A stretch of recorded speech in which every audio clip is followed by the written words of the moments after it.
अगदी लहानपणापासून theatre artist आणि क्लासिकल डान्स याचे धडे मी घेतच होते. Today I am a theatre personality as well as a classical dancer. माझे थिएटरचे गुरु उषा गांगुली, सतीश आळीकर, डॉक्टर श्रीराम लागू, तुषार भद्रे. क्लासिकल डान्सच्या गुरु डॉक्टर सुट्टीदा भिडे चाफेकर, स्वाती देठणकर, वैशाली पारसनीस यांच्याकडनं प्रेरणा घेत घेत डान्स या क्षेत्राशी मी जास्त कनेक्टेड झाले, जास्त अट्रॅक्ट झाले. Basically our family is a royal family आणि त्याला पॉलिटिकल बॅकग्राऊंड आहे. त्यामुळे सोशल इश्यूज, सामाजिक जडणघडण, सामाजिक बदल या गोष्टींशी कायम आम्ही लिंकमध्ये असायचो.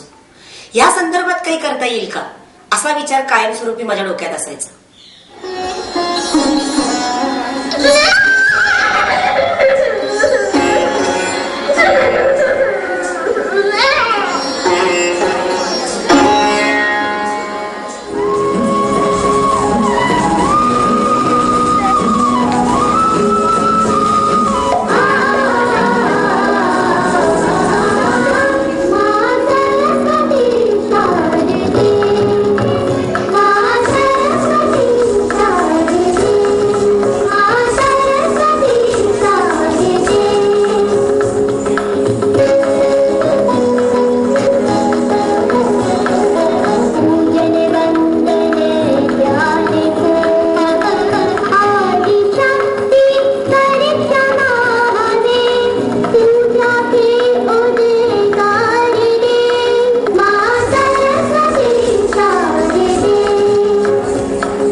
मला कायम वाटतं नाही, आय बिलीव्ह आपले भावना एक्सप्रेस करायचे, आपले थॉट्स लोकांपर्यंत पोहोचवण्याचं कला एक उत्तम माध्यम आणि साधन आहे.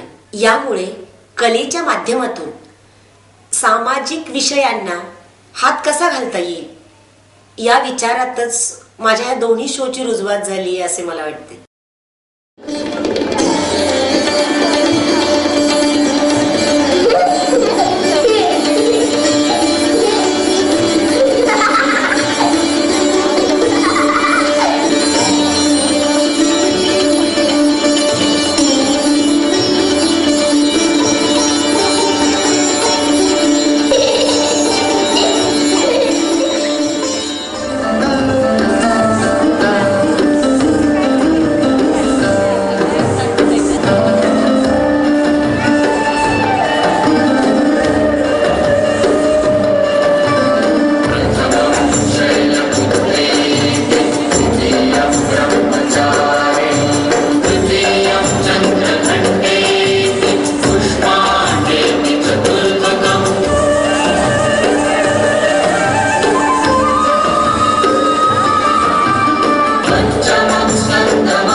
दुसरा शो वुमन्स एम्पॉवरमेंट या गोष्टीवरती भाष्य करतो. युगानुयुग पुरुषप्रधान संस्कृतीमध्ये स्त्रीचं जगणं जरा मुश्किलच राहिलंय. आजही बऱ्याच संस्कृतींमध्ये स्त्रीला स्त्री म्हणून जगणं अवघड आहे. त्यांचे मूलभूत गरजा, त्यांचे मूलभूत हक्कही ते पूर्ण होत नाही. आणि आता तर याही पुढे जाऊन तिला गर्भातच नामोहरम करायचं चाललंय. आमचा दुसरा शो ह्याच धर्तीवरती आधारित आहे.